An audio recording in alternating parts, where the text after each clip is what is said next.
Pushing back is easy. You do it with your coworkers, you do it in the group chat, you do it when somebody gets a little too comfortable and you put them in their place. Doing that same thing into a microphone with cameras rolling on live television while millions of people watch you decide a host's entire fate in real time, that is a completely different sport. Because now there's no taking it back. The interviewer thought they had the upper hand. They walked in with their questions, their gotcha angle, their plan to corner you, and you just decided on the spot that the conversation is over and it's ending on your terms. How, Sway? Take a few steps back to go. You ain't got the answers, man. You ain't got the answers. You ain't got the answers. You ain't got the answers, Sway. That's your position? Interview adjourned. Love you.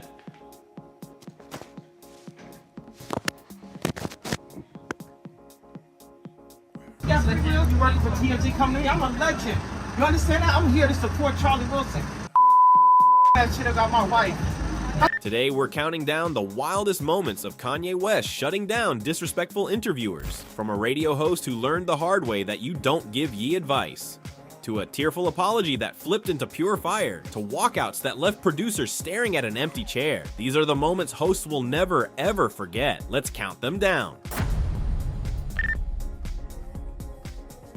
It's late 2013, and Kanye West is at war with the world. Fresh off Yeezus, he's poured a reported $13 million of his own money into breaking into high fashion, only to find every door in Paris and Milan slamming shut. The man genuinely believes he's a once-in-a-generation creative genius being deliberately held back by corporate gatekeepers, and he's exhausted, frustrated, and ready to vent. So he rolls into Sway Calloway's SiriusXM studio, Sway in the Morning. And remember, Sway and Kanye go way back, all the way to the days Kanye was begging people to hear his rhymes on an Amtrak train. At first, it's all love and history between two old friends, Kanye even laying out exactly how big he thinks he really is. I am the #1 most impactful artist of our generation. I am Shakespeare in the flesh. But then Sway, trying to be helpful, trying to talk to him peer to peer, makes the one suggestion you do not make to a man who just compared himself to Shakespeare and Walt Disney. He offers Kanye some practical advice. Just do it yourself, go independent. To empower yourself and don't need them, and do it yourself.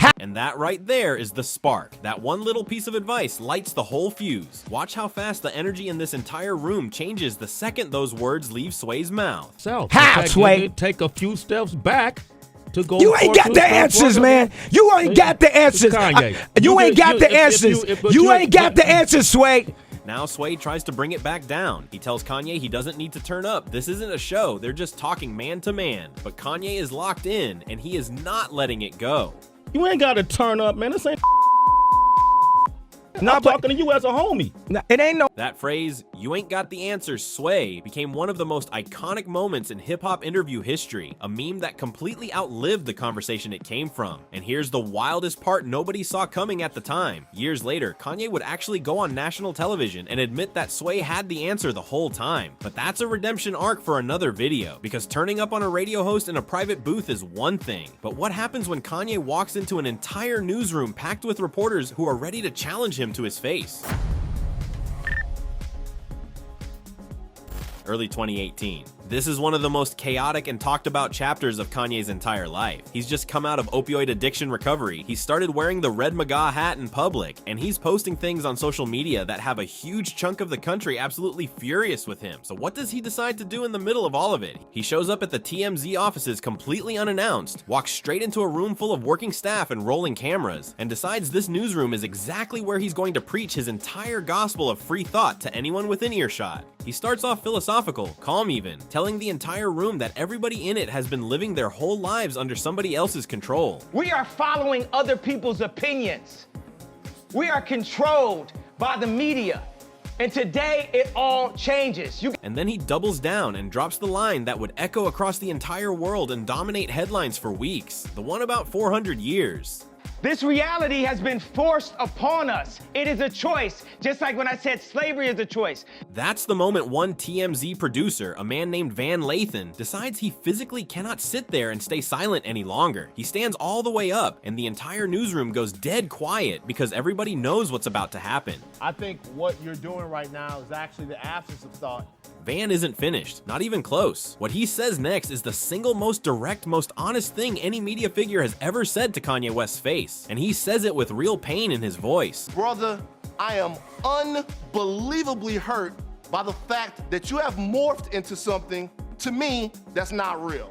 Now, how does a man who just told an entire room he's a free-thinking genius respond when someone calls him a fraud to his face in front of his own peers? You'll have to see it to believe it. Because a newsroom standoff like this can get tense, sure, but it stays civil, it stays verbal. The very next person who decided to step to Kanye learned the hard way that paparazzi don't get extended that same courtesy.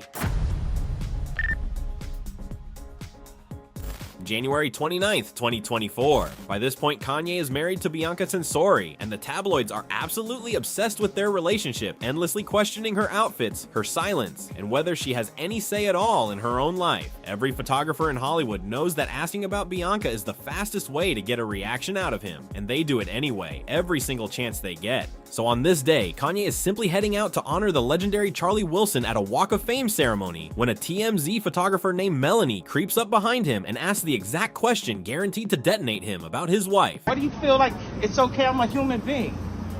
All of this TMZ, this 30 miles on y'all sex celebrities. She doesn't back down. She keeps pushing, asking whether Bianca has her own free will, and that is the big mistake. You think you could walk up on me like that? Would you think that you a white woman, you could walk up on me like that and ask me some?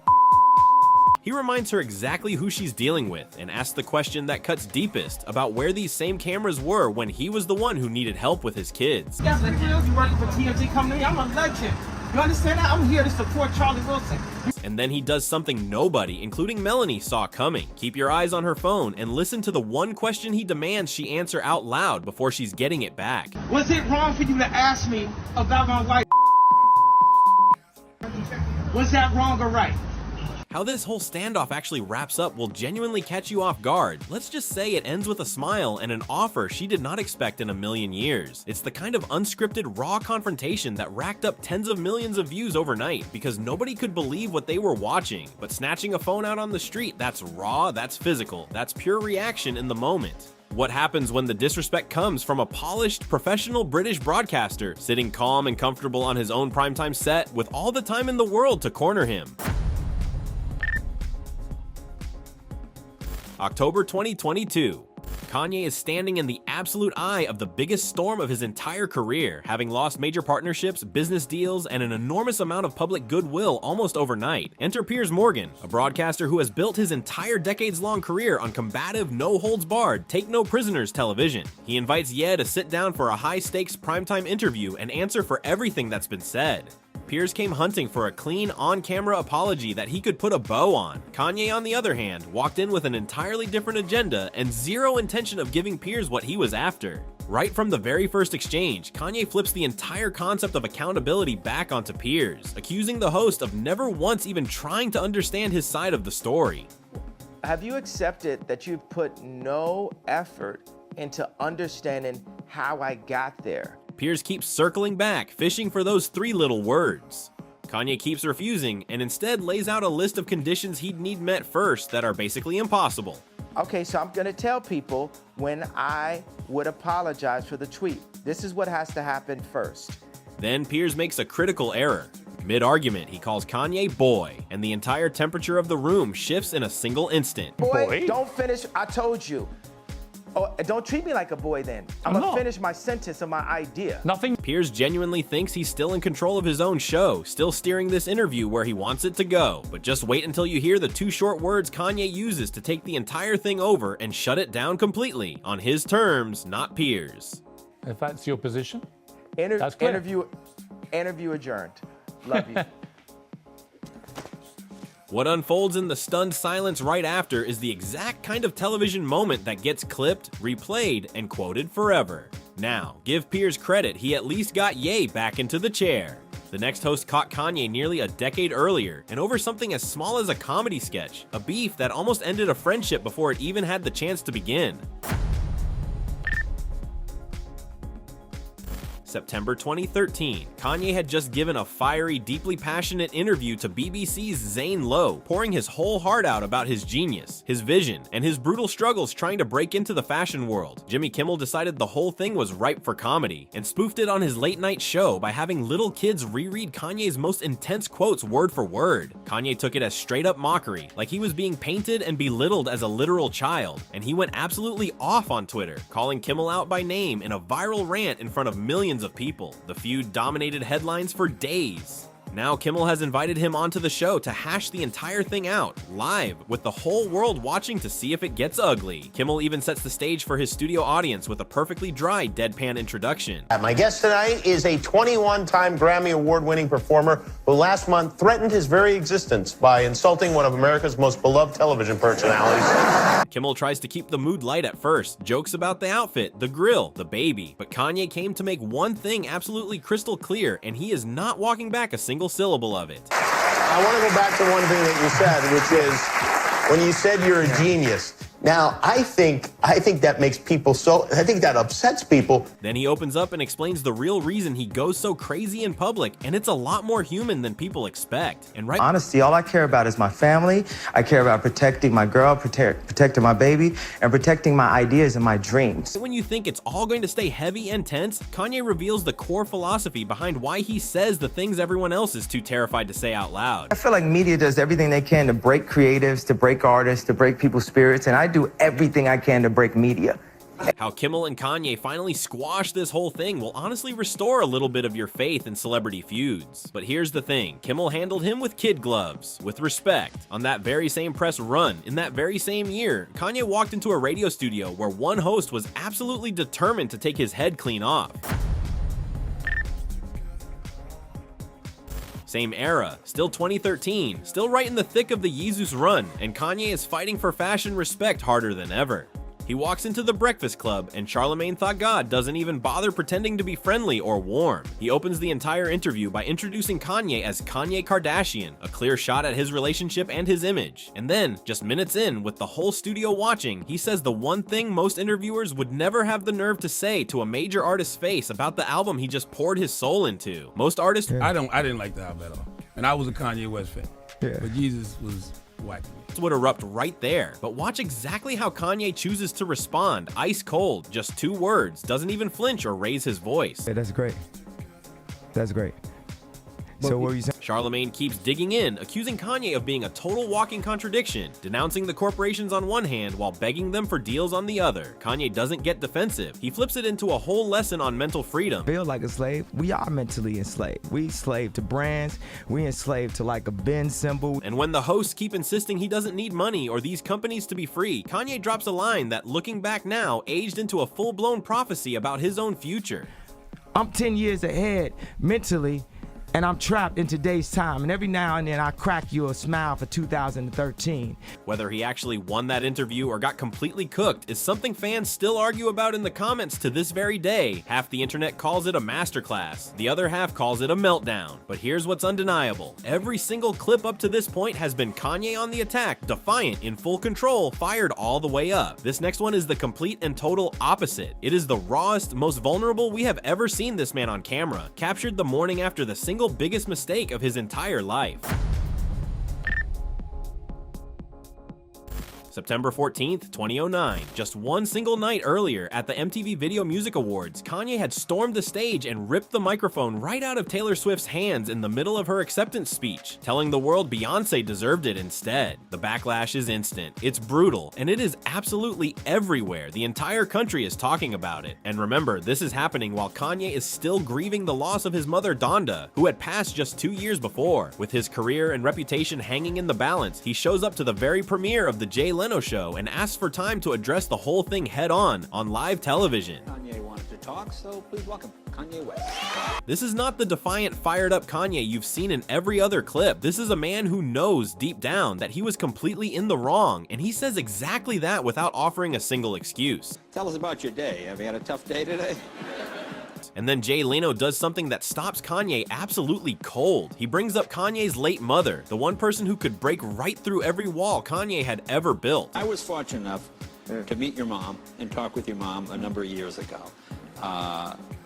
What do you think she would have said about this? What happens in the next few seconds is some of the most uncomfortable, heavy silence in late-night television history.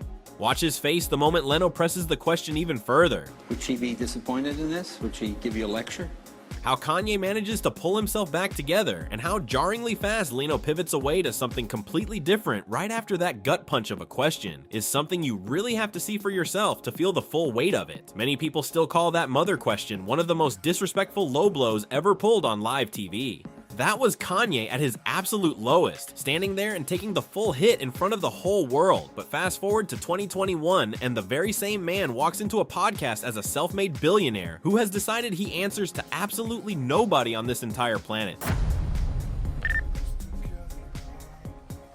November 2021, NORE and DJEFN sit down with Kanye for what instantly becomes the single biggest episode in Drink Champs history. The hosts even say so on the spot. And here's what makes this one so completely different from everything else on this list. There's no shouting, no walkout, no phone getting snatched out of anybody's hand. This is Kanye shutting people down in an entirely different gear by simply being, without any question, the most fascinating, most dominant, and most quotable person in any room he steps into. The hosts spend most of the episode in pure awe, just letting him steer wherever he wants to go. He sets the tone right away with his whole philosophy on why he flat out refuses to even own a traditional house anymore. You know, my home is just when my daughter FaceTimes me. That's where my home is. The hosts ask him the one question every great rapper eventually gets: who's really winning in a head-to-head battle against the biggest competition out there? Kanye doesn't even blink. I like that answer, but what you saying, when you and Drake together, who's winning that? I'm winning every situation. Then he breaks down his entire approach to competition using a metaphor about one of the most infamous boxing matches of all time, and it leaves the whole table speechless. I bit his ear. You know what I'm saying? Tyson bit? Like Mike Tyson? Exactly. You know what I'm saying? Because they ain't see what Holyfield was doing. Right. They ain't see what he was doing. Tyson like telling the refs like, yo, you ain't see this? You ain't see this? He's like, Tyson, I'm gonna just take this in my own hands. And on the subject of his billionaire status and how he got it, he delivers a line so blunt and so bold, the entire room just erupts. Now God has pointed at me and said, this man worth $9 billion. Jesus! This man, and that's pretty good for a black man. There are name drops, confessions, and revelations packed into this single episode that broke the internet and dominated entertainment headlines for weeks on end, the kind of sound bites that spawned 100 reaction videos. But here's the catch, and it's an important one. A friendly, deferential podcast where every host agrees with you and hands you the floor is easy mode for a man like Kanye. The real test is something else entirely. So what actually happens the moment Kanye sits down across from a commentator who decides, very politely, very calmly, to actually disagree with him on something? Late 2022. We're back deep in the middle of peak controversy, the same period as the Piers Morgan sit-down. Kanye arrives at the Timcast studio fully expecting to talk about his presidential run, his big picture plans, and his side of the story. But Tim Pool, a commentator who built his entire brand and reputation specifically on free speech, open dialogue, and hearing people out, decides very early on that he simply cannot sit there and silently nod along to every single thing Kanye says. And that decision is all it takes to light the fuse. Bringing this up, you're gonna ask my opinion on it. I'm gonna disagree with you. I didn't ask your opinion on it. Kanye starts laying out all of his grievances, the lawsuits, the money he says got blocked, the feeling that the press hoses him down financially and publicly every single day of his life. I found out that they tried to put me in jail. It was like a dog was biting my arm. Then Poole pushes back, and notice how gently he does it. He doesn't insult Kanye, he doesn't attack him, he just calmly says one thing wasn't fair, and as it turns out, that is all it takes. What do I mean, like, okay, so how about, are you leaving? Are you afraid of the press? And here's the part that tells you everything you need to know, what the hosts say to each other the very instant Kanye is out of the room. They had a feeling this exact thing was coming. The man, he seriously can't handle it? He also left during the Piers Morgan interview he did, but he came back. Two dramatic walkouts from two completely different shows in the same calendar year. At this point, it's officially a pattern. But studios and podcasts at least give him a chair, a mic, a setup. For our number one, there is no host, no chair, and no contract whatsoever. Just Kanye, a camera shoved in his face, and one man who absolutely refuses to leave him and his family alone. 2023. The custody battles are ongoing, the relationship scrutiny is relentless, and the paparazzi simply will not give him a moment of peace. On this particular day, Kanye is literally on his way to a police station to formally report a paparazzi incident, and on the way there, the cameras find him yet again. Except this time, he is completely done asking nicely. It will be harassing us. This is harassment. Okay. I just showed you, don't take no photo. He immediately turns every single question right back around on the photographer, demanding to know if he is the one being stalked, followed, and harassed here. You harassing me? No, I'm not. Did you follow me? I spot you right there in the corner. Yeah. The photographer's entire defense is the oldest excuse in the whole tabloid book, "You're famous." And Kanye's response slices right through it. Kanye, yeah, you famous, bro. That's what you're taking for. It's nothing else. So you're famous, bro. But I still got rights as a man. Okay, I still got rights as a man. But the moment that lands this one at our #1 spot is what that photographer says back the second Kanye asks him to leave his wife alone. The threat that comes out of his mouth next will make your blood absolutely boil, and it makes you understand completely why Kanye guards his family the way that he does. You want me to follow you and your wife? Let me take pictures of your wife? I'm gonna start taking pictures of your wife. How Kanye handles that threat, calm on the surface, but ice cold underneath, is the absolute perfect note to close this whole thing out on.